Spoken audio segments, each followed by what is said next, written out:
Salute, salute, salute. Wow. Okay. So, the first person I heard that coined the phrase for Errol Spence being the eye collector was the real Marlowe TV. That's right. I'm gonna shout out the real Marlowe once again. I'm gonna give him his credit, give him his, his shine, because honestly, the shit just spread like wildfire. And at first, I couldn't think of where it originated from. It just seemed like I thought of the shit. I'm like, damn, that motherfucker busted another person's eye. I was thinking about Lamont Peterson.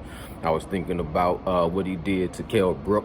But real Marlowe coined the phrase. And when he did it in a way where it just came out of nowhere. You know what I'm saying? He just got that type of delivery and cadence where he might just say something real slick and just keep on going. You know, he not gonna sit back and pause and get enamored with his vocabulary or his swag or whatever you want to call it. But I seen a response video to that, and I can't remember who made the response video. If I ever see it again, I give him his credit too. Even though he's a detractor of Errol Spence, he say, man, all this eye collector stuff going around, how is Errol Spence the eye collector when he's the one that had his retina detached in sparring? Imagine what Terrence Bud Crawford would do. I'm paraphrasing, but that's pretty much what he was saying. Imagine if he suffered a detached retina against Terrence Bud Crawford, what would happen in the fight? And I respect that, because I thought sort of on the same stitch, the same thought process when I assessed him fighting Manny Pacquiao. Like, what if he would have had that accident happen fighting Manny Pacquiao? It might have not went the same way. Manny Pacquiao might have been able to capitalize and take advantage of an injured Errol Spence. You know what I'm saying? And like the doctors told the man, he could have maybe lost his eyesight. And Errol Spence, man, that dude is a warrior. He said, man, I got another eye. You know, like you said, being stupid. But that's just most boxers. You got to be crazy to be a boxer anyway. Most boxers is a little bit stupid. You know what I mean? Insanity and genius is a thin line. So anyway, I'm thinking about it and and I'm like, you know what? When you listen to what Errol Spence says after everything really unfolded, and he explains how his accident, how the injury happened in sparring.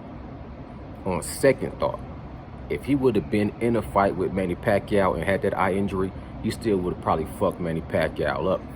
And if he was to suffer an issue with his eye, which he didn't in Yordenis Ugas fight, but if he had suffers any injury with Terrence Bud Crawford, most likely he's still gonna whoop Terrence Bud Crawford ass.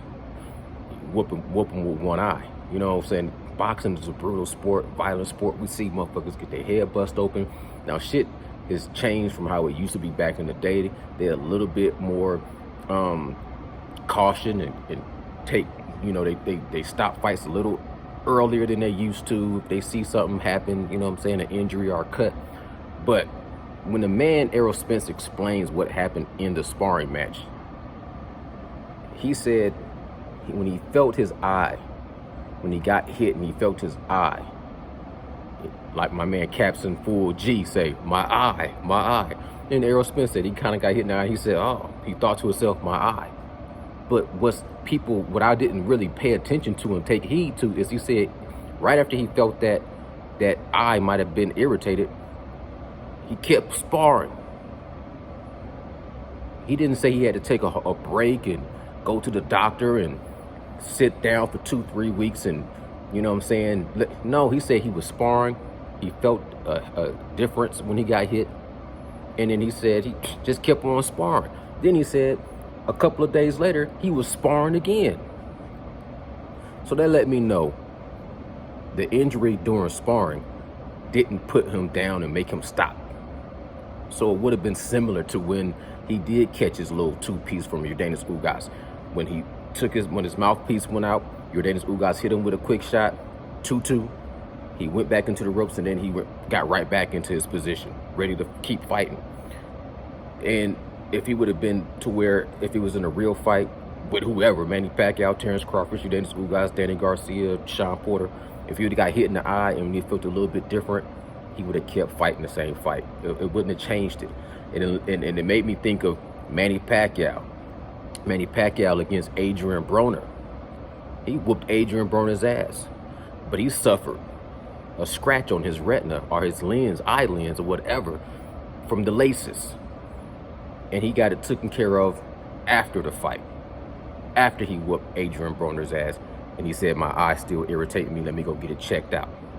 So that let me know that most likely, if Errol Spence is in the middle, engaged in battle, and he gets hit by Terrence Bud Crawford, and he has any injury to his eye, with all the fucking adrenaline and everything like that that's gonna be flowing, it's not gonna make a difference.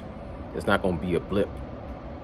It's just gonna be it's gonna be what it's gonna be. It'll be something that's talked about later on. Like, yeah, man, I was fighting Terrence Bud Crawford, and boom, he hit me in the eye, and I detached the retina. Ain't gonna change the fact that what's gonna happen. He gonna beat Terrence Bud Crawford. He's just gonna grind him up, you know, period. Period, point blank. Salute, salute, salute. Bow. I'm gone, man.